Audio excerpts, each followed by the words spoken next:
afternoon. Welcome to our Future Focus series today. Today we have guests Ian Devaney and Gage Westerhouse from the United States Army Michigan National Guard. This pathway is public service or government. Please note, guests of our Zoom webinar will have view-only capabilities and do not have access to video or audio. Please use the chat feature to ask questions, and I will make sure to get any of those questions answered for you. And this session will be recorded. So we're going to switch over. And so good to see you both, Gage and Ian. Appreciate you guys being here today. Yeah, thank you for having to talk to us. Yeah. So as we talk today, get started. So let me have you start by each introducing yourselves, your role that you have with the Michigan National Guard, and maybe other roles, like what do you do as a recruiter, or have you had other roles besides what you do now? So why don't we start with you, Ian, first?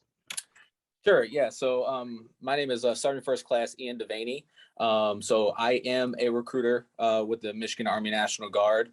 I also am the on-campus recruiter for some of the colleges in the area. So from Kent County, Muskegon County, I am the on-campus recruiter for Grand Valley. I'm the on-campus recruiter for Calvin, as well as Davenport and Hope. So what that means is I work with those schools to see if any of those college students are looking to do service with the National Guard.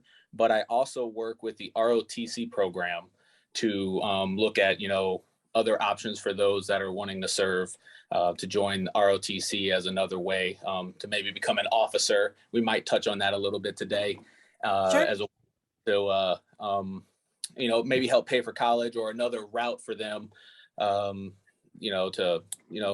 just get paid. And it's a different pathway for the military.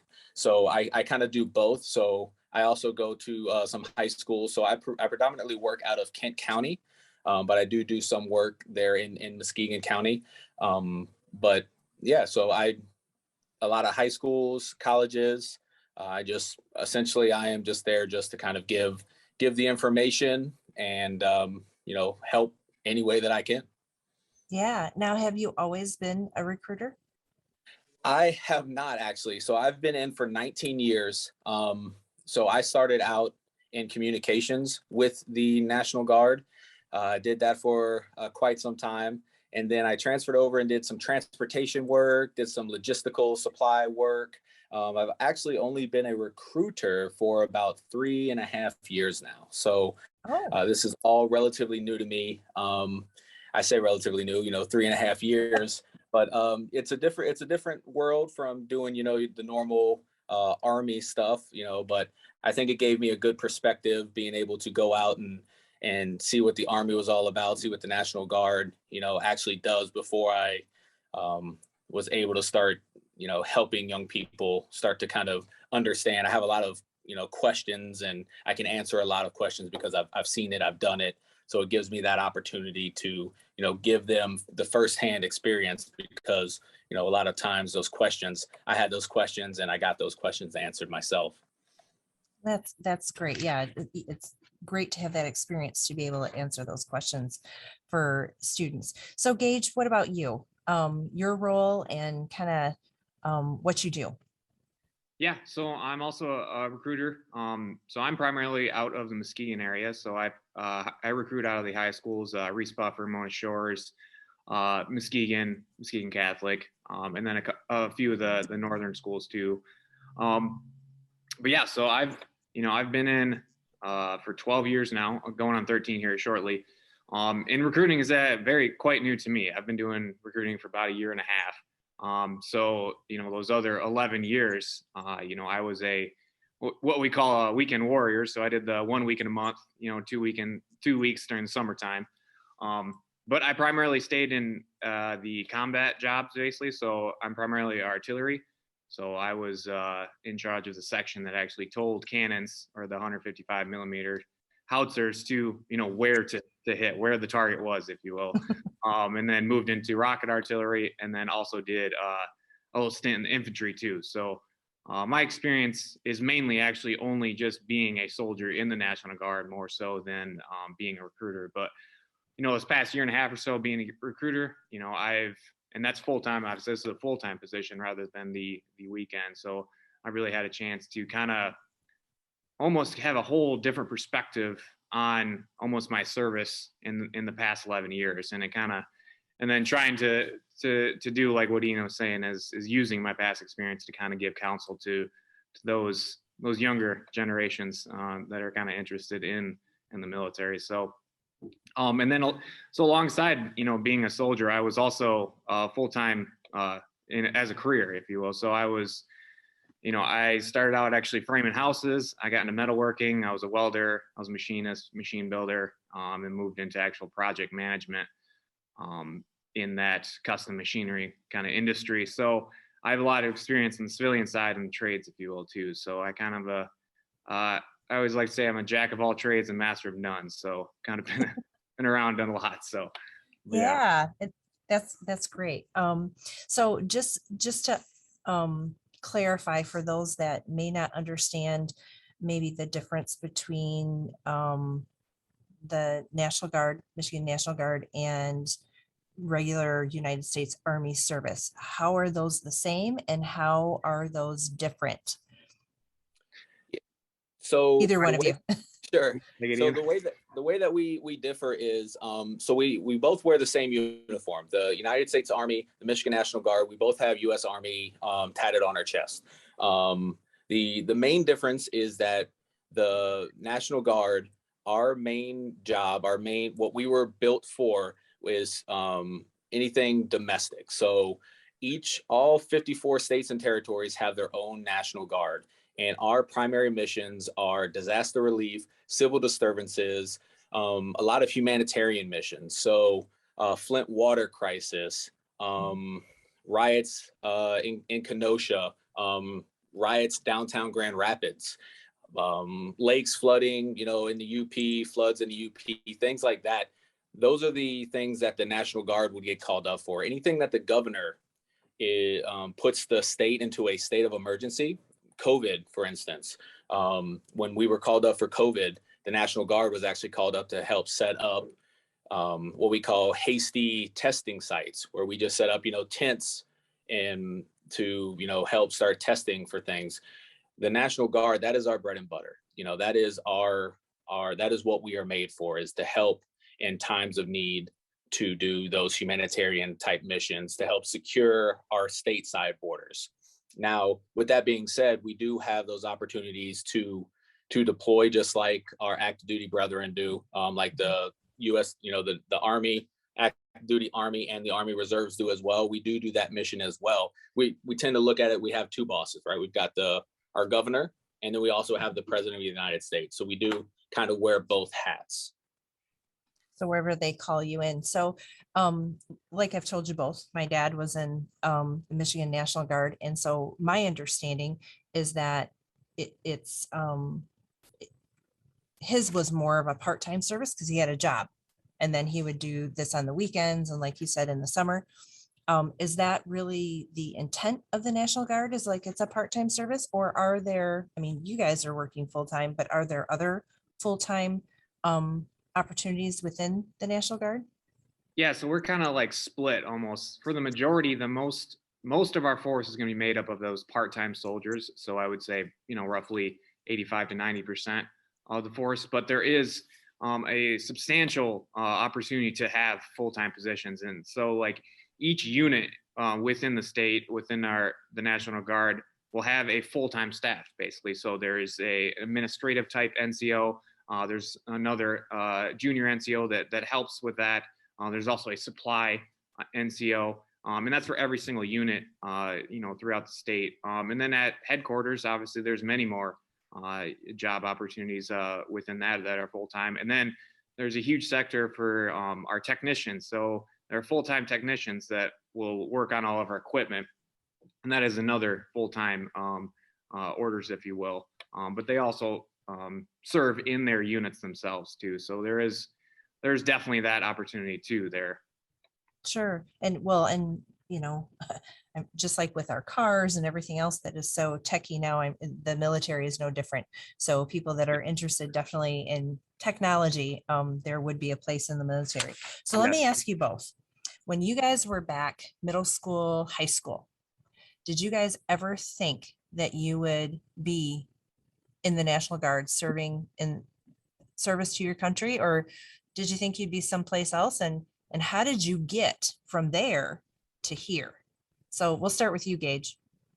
So I guess when I was younger, I always kind of had maybe that a little bit of that romantic idea, if you will, of the military, running around with my brother and, playing guns and whatnot, and I was, in all honesty, I was kind of looking towards the Air Force, and I had always been interested in becoming a pilot.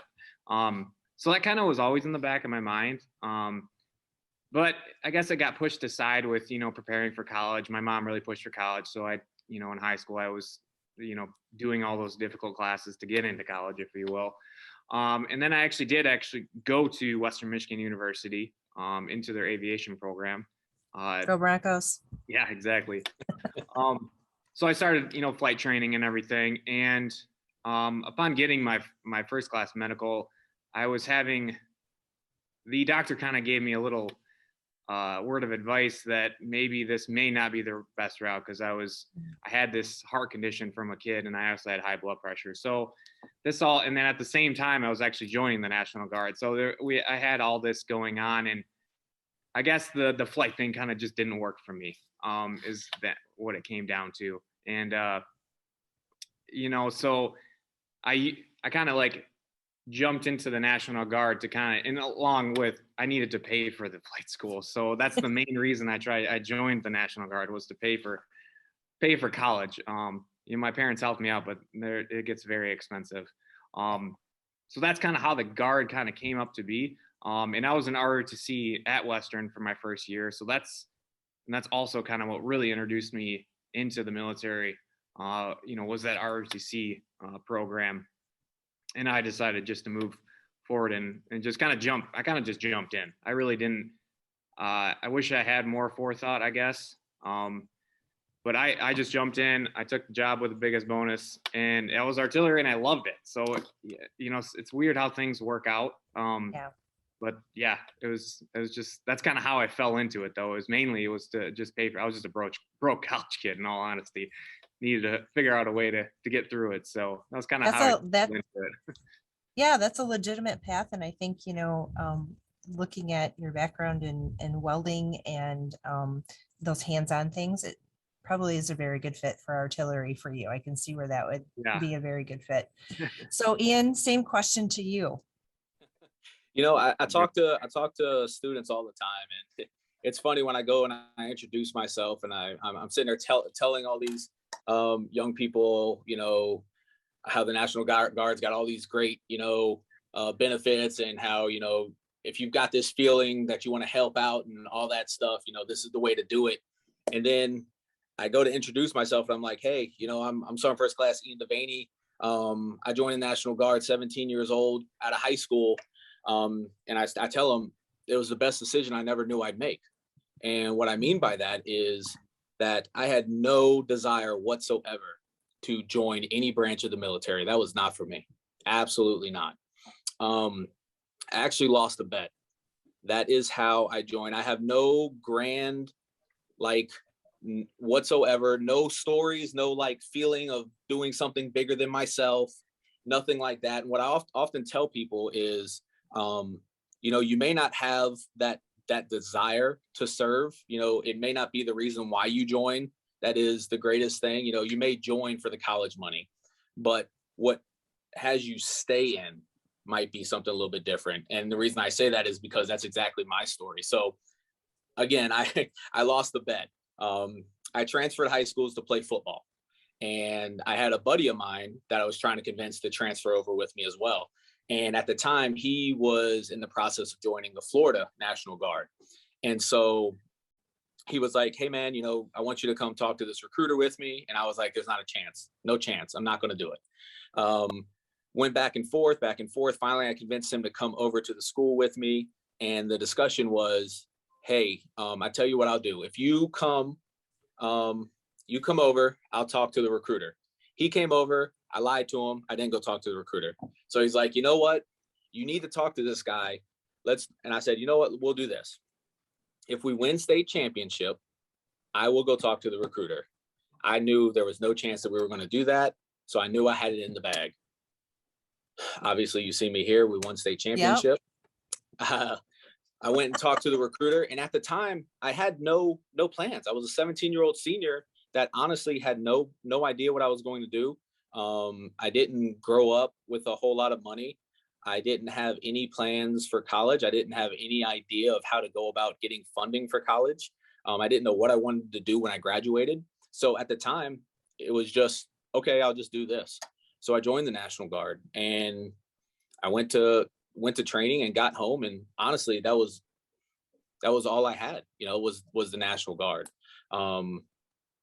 So it's funny when I talk to young people about it, and it's like, nah, man, I lost the bet. That's how I did it, and my mom to this day, she's like, I can't believe she's like, she'll tell me, this was the best decision she'll say, this is the best decision I made for you, because at the time I was 17 years old and she had to sign the paperwork for me. And she'll say to this day, it was the best decision I made for you, because it was because of her that I joined. But I mean, yeah, it's I wish I had a better story of, something, but no, that was it. I think, because I've talked to a lot of employers, people in different positions this year, and really how they go about sometimes finding their career path. Sometimes is not a straight linear movement. Sometimes it's from A to Z back to B, and then there are other times where, like you, just kind of fall into it and didn't realize, wow, I have skills for this. So it's really knowing, about yourself. And that's what we always tell students: really know yourself, where your skills, what your abilities, what your interests are. And then, what is it, maybe a problem that you want to solve, what kind of lifestyle you want to have. The military provides you a lot of opportunities to travel and see things. But what I really find interesting too is that with the military, and I'll have you guys explain this a little bit more, some of the opportunities or some of the things that students may not know. When we talk to students about going to college includes the military. That's anything post-secondary. Any kind of training post-secondary after high school is considered, by pure definition, college. That includes the military. So, I'd love for students to sometimes explore that to see, could this be a good fit for me? Maybe not, but it's still an opportunity and a path. So let's talk about if somebody in high school or is interested in going into the Michigan National Guard. What does that look like? What do they have to do? What opportunities are available to them? Can their college get paid for? Maybe answer some of those questions. Yeah, for sure. So normally we start out, the biggest thing to start out is just meeting with one of us, because everyone's going to be different. So we like to, you kind of have to take a personal approach to every single applicant, if you will. So, but the biggest thing, we kind of make sure you're pre-qualified. There's kind of a list of things you kind of got to set up just to see if you're going to be a fit for the military. And then the big thing is the test. So the Asvab is the standard military entrance exam.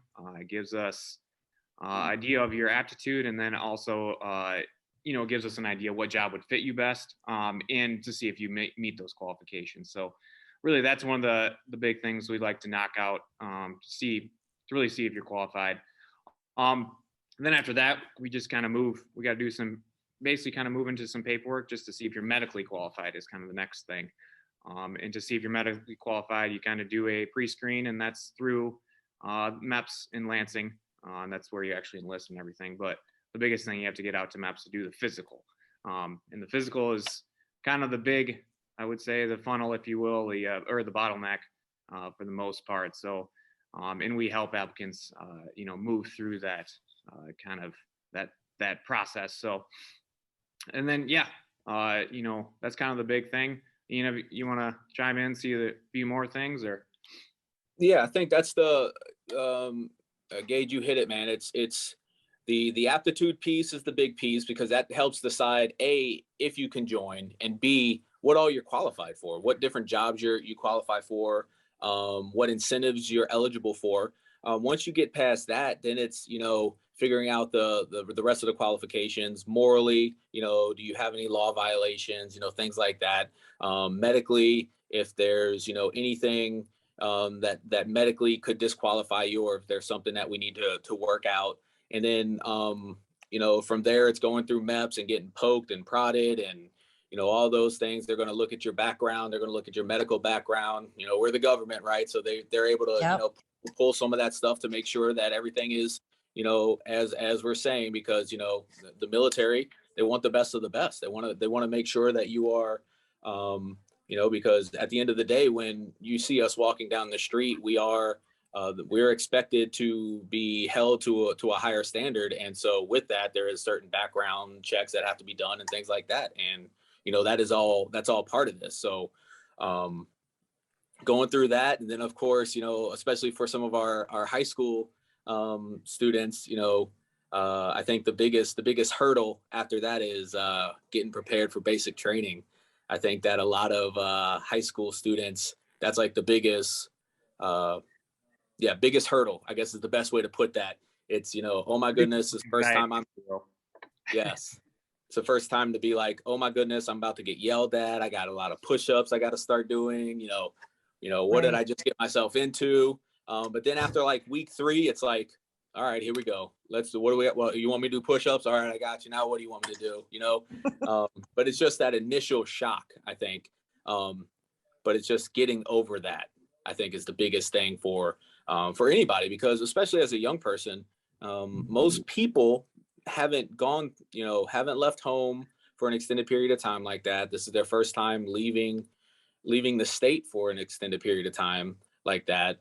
Going to a place, especially, going to a place that, I don't want to use the word hostile, but I mean, you're getting yelled at, you're waking up, you're being told what to do. I mean, silver lining, you're getting paid, so you're getting paid decent money, getting in great shape, right? You come back home, and after all the push-ups, you're having to turn sideways to walk through the doors, and all those good things. I think it's funny, when I came home, my mom was like, who are you and what'd you do with my son? Like, the bed's made every morning, like, you're doing your own clothes, I don't have to fold your clothes anymore, stuff like that. But I think that's the biggest hurdle, is getting over that initial shock, or that the anxiety or the angst of leaving home for the first time.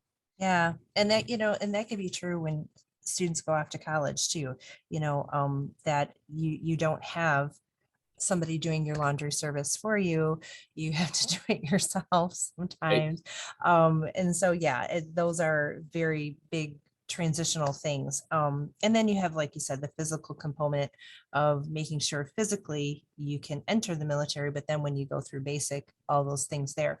So you talked about, Gage and Ian, you both mentioned ROTC, and you both mentioned, you went into the National Guard to help pay for flight school initially, and you mentioned getting paid. So tell me a little bit about what ROTC is, and then tell me a little bit about how does that work if somebody enters the National Guard. How do they get paid, and do they even get some of their schooling paid for? So yeah, let's talk about that. Yeah, I think we should start first. So they're almost like two different things, but I'll have Ian talk about ROTC specifically because he's the expert. But without even talking about ROTC yet, if you join the National Guard, college is going to be paid for, regardless. So basically, it comes out to be $18,400 a year in tuition. So that covers pretty much every state university, other than a few private schools within our state. So that being said, just being a soldier, you're going to get college paid for 100%. So And then on top of that, you will also, if you were a full-time student, 12 credits or more, you will get paid a GI Bill of $392 a month just to be a student. So that's just going into your account. That's paying for your rent, your food, and everything. And then if you score high enough, there's a kicker on top of that, of course. But you have to score well on the Asvab. That being said, I used that when I was at Western to fund me through college, basically. It wasn't as much back then, but I only had one job. I only was in the National Guard. That's all I did. And I was able to, pay my rent. I was able to pay gas. I was able to do everything I needed to do just with the National Guard. So I just wanted to say that to start out. And then Ian will tell you specifically, how ROTC kind of works and how that fits in. So go ahead. Yeah, no, thanks, Gage. That was good. Yeah. So what's kind of nice about doing ROTC is you can actually do it simultaneously with the National Guard. So, and it's of course called the Simultaneous Membership Program. So everything that Gage just mentioned is included. You join the National Guard, you start going to college, and you say, I want to be an ROTC. Essentially what that means is you're saying, by the end of my 4 years, when I have my bachelor's degree, I want to become an officer in the National Guard or in the Army. And what an officer is essentially a manager of soldiers. So they're the boss, they're the supervisor of those soldiers. So in order to do that, you have to have a degree. So one of the ways to get that to become an officer is the ROTC program. So essentially what the ROTC program is, it's a class that you take. You take it once a week for the duration while you're in school. It's usually a 4-hour lab, and it's a military science course. So you'll start learning a lot of the military leadership that you would need to become an officer. Some of the nice things about being an ROTC is, so on top of everything that Gage just mentioned, the over $18,000 for tuition assistance, you've got the GI Bill money that's I think it's over 600, and some change. That's, money for Netflix or Disney Plus, whatever you're choosing to spend that money on. You join ROTC, they'll throw in, they have a stipend that you can receive. So there's an additional $420 that you can get just for being an ROTC cadet. On top of that, you get an additional $1,200 a year for books. So all of that is just for being a contracted cadet with ROTC. On top of that, if ROTC comes with their own specialized scholarship opportunities. So if you want to be an ROTC cadet, they have their own ROTC scholarships. And all of the scholarships, no matter which one you apply for, they all pay essentially the same. And that is 100% tuition and fees, or $10,000 a year room and board. So you get to pick. So what's nice about that is, say you're in the National Guard, you're going to GVSU. The National Guard's already paying over $18,000 for you to go to school. The average tuition rate, I think, a year for GVSU for in-state tuition runs about $16,600 roughly a year. So the National Guard's covering that for tuition. Say you get one of these scholarships and you're living on campus, you can flip that you get one of those scholarships, you can flip that to a room and board scholarship. So now you're graduating, you're graduating completely debt-free, which is unheard of. It's very, yeah, we talk about that a lot with students, college debt and the expense of college, and, ways that, how can they help that situation out? We have a wonderful Promise Scholarship here in Muskegon County. There's lots of other community foundation scholarships, things like that. Things like the military are viable options. We also have a lot of employers that will actually hire you and help offset the cost of you going to college. Yeah. So there are different ways to do that. And I love hearing about those programs within the military because, and correct me if I'm wrong, you learn all these skills while you're in the military. And let's say you give your time. I know in the regular Army, it's for 6 years usually you sign up for initially. Is that right? And so let's say you decide, okay, I'm doing that time and I'm getting out. You've just gained all these skills. you're debt free and now you can go into civilian life and take those skills with you.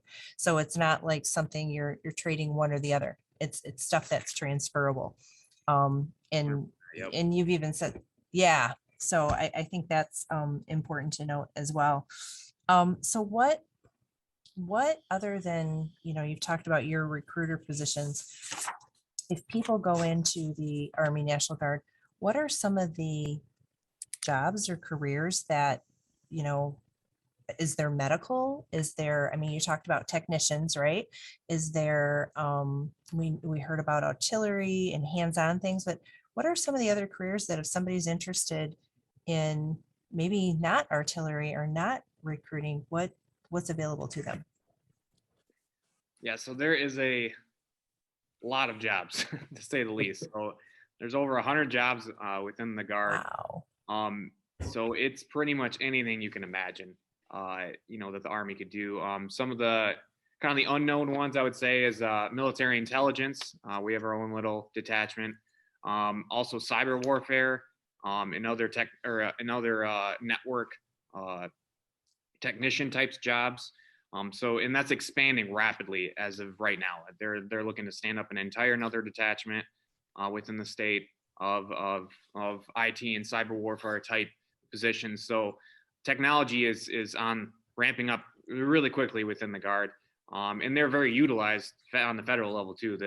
There's a cyber warfare detachment that they are actively every day, full time, doing that mission, if you will. So a lot of tech jobs, medical jobs are always stated. The healthcare specialist is used in every unit. There has essentially the medic or an EMT. There are tons of those opportunities. And then mechanics. There we need mechanics. Everything's breaking. Our equipment isn't the best in the world. So any equipment that you see in the Army, we got a mechanic for it. So that includes weapon systems too. So pretty much anything needs to be fixed. So for the most part, we have just about every job that the big Army even offers, other than a few. We don't have air defense, so your surface to air missiles, we don't have that.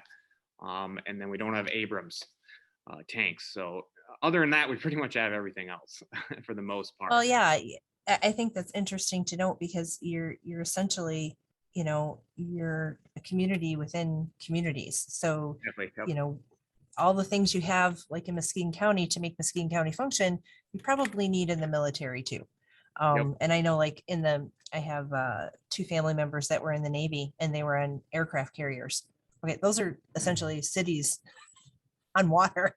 You need everything to run those. So that's good to know. So let me ask you this. As we have students that might be listening in, what are some of the most important skills? We talk about soft skills, those employability skills.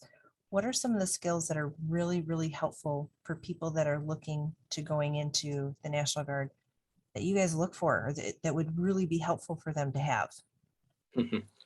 So I think some of the biggest traits that I enjoy seeing are obviously you've got the leadership skills, but I think the biggest that I see, and it's harder for some than others, it would be those go-getters. I think is the hardest to actually see in some. It's identifying what they want and going to get it, and not being scared to fail. I think a lot of times what we see is somebody worried that they may not make it. And so what they do is they don't even try. And what I'll sit down with, 10 students, and by the end of it, maybe 2 will still be sitting here because the other 8 are like, I just didn't think I could make it. Well, you didn't even try. Like you got inside your own head. And then by the end of it, the people that come back, I've got 4'10", 112-pound, female graduating basic training, top of her class. And she was like, man, that was cake. That was easy. Coming back saying, hey, thank you so much, Sergeant Devaney. I had the best time of my life. I got money in the bank now. I'm heading off to my unit now. That was awesome. And it's like, see, you got inside your own head. So it's the it's the fear of failing. I think that it's okay to be scared, it would be weird if you weren't, but it's what you do with that fear. So it's just getting inside your own head. So for me, the trait, that characteristic of just, okay, no, let's, this is what I want to do. Here's my goal. I want to get to my goal. I'm going to do whatever it takes to get to my goal, So I think that is, for me, it's so refreshing to see somebody go, hey, this is what I want to do, and I'm going to go get it. Because my job at the end of the day is to help. If you come in here and you're like, this is what I want to do, I'm going to help you get there. I'm going to make you get there. But if you come in and say, this is my goal, and then all of a sudden you ghost out and you head out, and, I don't ever see, I'm not, there might be a couple of times I'm like, hey, where you at? But eventually I'm not going to waste my time, because you've shown that you don't want that goal.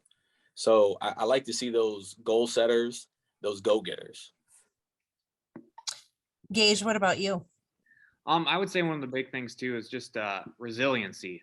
And this, I think, would just be in life in general, not just the military, but for the most part, it definitely is more useful in the military a lot of times, because there's large obstacles that we need to overcome, individually and as a team for that matter. Once you get into training and once you get kind of into your unit, if you will. So, I was a section leader back when I was in the artillery units, and, having a soldier that, could, take a task, even fall on their face and then stand right back up and get back to it, if you will. That is 100% something that I always would have people strive for and try to look for myself, if you will, to almost join my team, recruit even before I was a recruiter. But I would say, yeah, resiliency is definitely a huge trait that is very useful in the military and in the real world, for that matter. Sure. Yeah, it very much is. So, okay, here's the big question. Because mostly I'm assuming, I don't know the percentages, that you obviously have a lot of males in the military, but I know that there are females in the military. How do those numbers look, and are there a lot of options for females to go into the military? Yeah, for sure. Yes. Yeah. So the numbers are, the numbers, they're not, I would say 70-30, if I had to guess, males to female. I don't know. That's me just spitballing. Sure, ballparking it. Yeah. Sure. But I can tell you that at a time where our culture is as inclusive as, or trying to get in more inclusive, I think the diversity is definitely starting to show. Jobs that weren't available for females in the military before are now being busted wide open. That's awesome. Ranger, like even so much as like our special operation commands, like being an Army Ranger, are being opened up to females. We're seeing females go in, compete, and actually graduate as Army Rangers. Infantry here in the state of Michigan, we had like the first female infantry commander here in the state of Michigan, and she, again, Captain K, she is like, I don't know, she might be right at 5 foot tall, but she is an absolute fireball. Yeah, and I challenge anybody to mess with her. She is absolutely just again, a fireball. So I think that now more than ever, we're seeing, the ability to do those things. So again, the ability to, if you want to do something, those opportunities are there. It's just, taking that first step forward, making that call, talking with the parents, making sure they're on board, and just saying, this is what I want to do. This is why I want to do it. And then just taking that step forward. Sure. I think that's great to hear because, a lot of times when you see pictures or you think in your head military, you think very male dominated, but I'm glad to hear and have heard myself all the openings that can be available for females as well. So that's really awesome. Now you guys mentioned the ASVAB and my understanding that's kind of like a SAT, ACT kind of test for the military, like you said, to see your qualifications. If you have a student in high school right now that is going to be taking the ASVAB or has an idea that they want to go into the military, what are some classes that they would be taking in high school that would really help them be successful on that test? So I would say the biggest thing actually, there isn't any specific classes that they would probably need to take. Just any class, the classes that they need to take to graduate high school will be sufficient to pass this test. This is not a difficult aptitude test like those SATs and ACTs.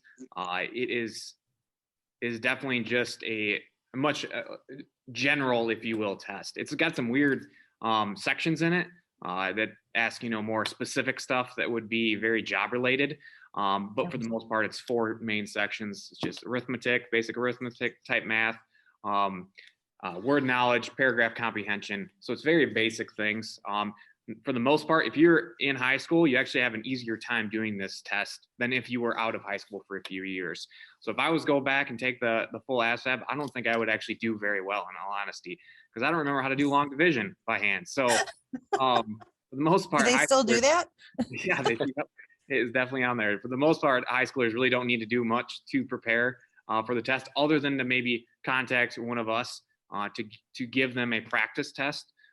So that they are understand what they're kind of getting into is the biggest thing, getting exposure to that type of test. So That's good that they could get access to a practice test and kind of familiarize themselves with it beforehand. And there's so many out there now. I mean, even if they're, again, they're not fully comfortable yet, reaching out because, Gage is the big scary recruiter guy, right? Gonna come beat down their door over a t-shirt. Maybe just Google ASVAB practice test. You can take that or a predictor test, and if you score, for the National Guard, you score a 31 or higher, it goes from 1 to 99. If you score a 31 or higher, that's what it takes to join. So that would give them a good indication of how they score. That's good to know. So as we're kind of winding down our time here, I think if there's one little nugget that each of you would like to share about to students that are coming out of high school, considering the military, considering the National Guard, what would that piece of advice be? Gage, we'll start with you. Yeah, I would say just, kind of sit down and kind of think what your goals are. Where do you want to be in 5 years roughly? And it doesn't have to be perfect. It doesn't have to be this grand thing, but having an understanding of kind of where you want to be. And then kind of see, through conversation, through research, and see if the military helps you get to those goals. And if they align to what you're trying to do, jump off the cliff and do it. Just don't hesitate. Because the biggest thing I see, and even Ian kind of got to it, is they don't know if they can make it, so they're just like, I'm not going to do it. I don't even want a part of it. So, the biggest, just start. You're going to at least go in a direction of positive, of gains, if you will. As long as you can, and the Guard's awesome because then you can actually, adjust your the way you're going relative to what your goals, because your goals are going to change. Like, that's just the way it is for the most part. And you can kind of adjust your career within the Guard to meet those goals that you have, so, but the biggest thing is just, if it does align to what you want to do, just go do it. You know what I mean? It's, and that sounds a little pushy almost, but it's almost what I see when I talk to students. They just have this hesitation, and, as long as it's a positive direction, what do you have to lose, in all honesty? So that's what I would end with for the most part. So all right, and Ian, what about you? So I think for me, if any student is looking into the military, and again, like Gage said, if they're looking, what am I looking for? I want to go to college, I want to travel, whatever they're looking to do.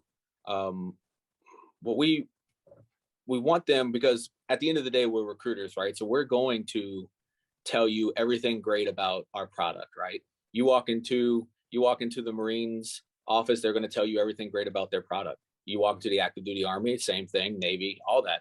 So my recommendation would be to walk in and hear what everybody has to say, and then make your own decision, make your pros and cons list based off of what you want to do. If you want to graduate high school and then jump into the workforce, which route's going to get you there? If you want to graduate high school and go right into college, which one's going to get you there? If you want to graduate high school and then travel the world, which one's going to get you there? Which one's going to help you get there? I think that's probably the biggest thing. And we talk with students all the time about, well, my mom, my dad say that this is the best option for you. Well, no offense to mom and dad, but they're not the ones that 2-3 years down the road are going to be living this life. You are. So eventually you have to make the decision that is right for you.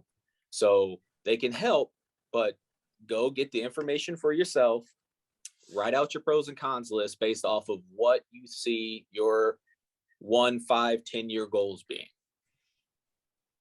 I think that is great advice, both of you. Just really, again, going back to knowing yourself and what are your goals and that you want. And like you said, chunking them up 1, 5, 10, and making those best decisions and best fits for you. So I'm going to have you guys stay on just for a minute after I end our session here. So then we can have a chat. But thank you everyone for joining our Future Focus today. And we are so glad that you were able to stay and listen to both Ian and Gage and hear more about the Army National Guard. Hopefully we'll see you next week again for our next session. Thank you so much.